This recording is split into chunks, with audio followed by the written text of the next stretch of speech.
करीम की किस तरह जाती है। ओके मैं बताती हूँ kidney functions as excretory as well as osmoregulatory organs. Okay किस तरह एक्सक्रीटरी भी हमें पता है, एक्सक्रीशन को तो अभी मैंने आखिरी पॉइंट बता दी कि कैसे हो रहा है, ऑस्मोरेगुलेटरी कैसे हो रहा है। Okay there excretory functions include the filtration of nitrogenous waste from the blood and its removal outside the body in the form of urine.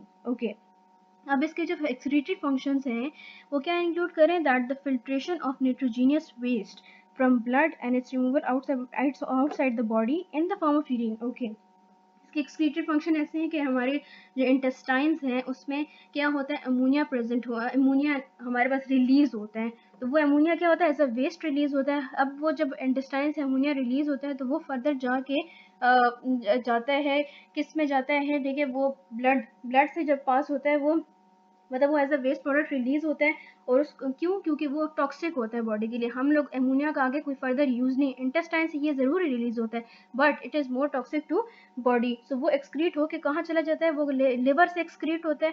क्या चीज, अमोनिया। अमोनिया कहाँ से एक्सक्रीट होता है, लिवर से, एंड फर्दर वो किस में कन्वर्ट हो जाता है, इन द फॉर्म ऑफ यूरिया, एक और वेस्ट प्रोडक्ट में शिफ्ट हो जाता है। ठीक है तो अमोनिया, ये तो यूरिया इतना नहीं हार्मफुल जितना कि अमोनिया है बॉडी के लिए। तो क्या है, वो इन द फॉर्म ऑफ यूरिया अपने उसको शिफ्ट करता है और ब्लड स्ट्रीम में से पास करके वो कहाँ जाता है, किडनी में, और किडनी से पास होके वो कहाँ चला जाता है, फिल्टर होके इन द, और फिर वो फिल्टर होके वही वहाँ से निकल के जाता है रीनल वेन से और रीनल पेल्विस से, और फिर यूरिन क्या होती है वहाँ से एक्सक्रीट आउट होती है। तो इसका क्या मतलब है कि जो हमारे पास निट्रोजीनस वेस्ट होते हैं वो उसको हम लोगों ने रिलीज करना बहुत मस्ट है। तो वो रिलीज किस तरह होंगे ये मैंने अभी आपको बता दिया कि अमोनिया जैसे इंटेस्टाइन्स में से रिलीज होता है उसको बॉडी एक्सक्रीट आउट करती है, वो लिवर में जाता है, लिवर में जाके वो यूरिया में शिफ्ट होता है, और जब यूरिया में शिफ्ट होता है तो वो फिर फर्दर ब्लड स्ट्रीम में जाके किडनी में जाता है, किडनी में फिल्टर आउट होके वो एज अ यूरिन वो निकल जाता है। कहाँ से, रीनल से। रीनल कौन सी वाली, रीनल मैं दिखा देती हूँ एक मिनट ताकि आपको बिल्कुल क्लियर हो जाए कहाँ से निकलेगा। ये देखिए इसमें से रीनल पेल्विस में से निकल जाए, रीनल पेल्विस से आगे क्या आता है, यूरेटर, और यूरेटर से आगे यूरेथ्रा से एक्सक्रीट आउट हो जाएगा। Is this clear? Okay the next is,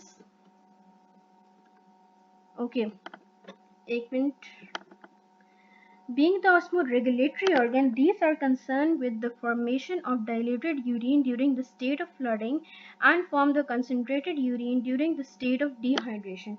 Okay, so as the osmoregulatory organ, kidney क्या होता है कि formation of diluted urine during the state of flooding and form concentrated urine during the state of dehydration. Okay, osmoregulatory ऐसा इसका function है kidney का कि जब हमारी बॉडी में बहुत ज़्यादा डाइल्यूटेड यूरिन, पानी बहुत ज़्यादा हो जाता है बॉडी में, तो क्या होता है कि ड्यूरिंग मतलब जब पानी हमारे बॉडी में हम बहुत ज़्यादा पानी पी लेते हैं उस स्टेट में क्या होता है, जो बॉडी होती है वो हमारी बहुत यूरिन, उसकी वजह से हमारी बहुत यूरिन प्रोड्यूस होती है और वो क्या होती है, डाइल्यूटेड यूरिन होती है, उसमें पानी ज़्यादा होता है।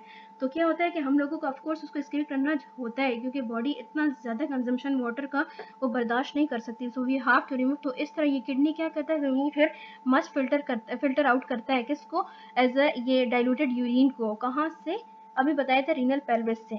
और जब हमारे पास कोई स्टेट ऑफ डिहाइड्रेशन होती है, हमने बहुत टाइम से पानी नहीं पिया होता, तो उस वक्त क्या होती है, कंसनट्रेटेड यूरिन होती है, यूरिन आती भी कम है, और दूसरी क्या होती है, वो कंसनट्रेटेड होती है, उसमें मिनरल्स वगैरह और डिफरेंट चीज़ों की क्या होती है वहाँ पर कॉम्पोजिशन मतलब होती है। ठीक है डिफरेंट चीज़ें से, तो लेकिन ये होती कम होती है, बट क्या होती है, कंसनट्रेटेड यूरिन होती है, उसमें डिफरेंट सॉल्ट्स और बहुत चीज़ें लाइक बहुत कंपोनेंट्स उसमें प्रेजेंट होते हैं। तो वो क्या होती है कि during the state of dehydration concentrated urine आती है, कौन सी, कंसनट्रेटेड यूरिन।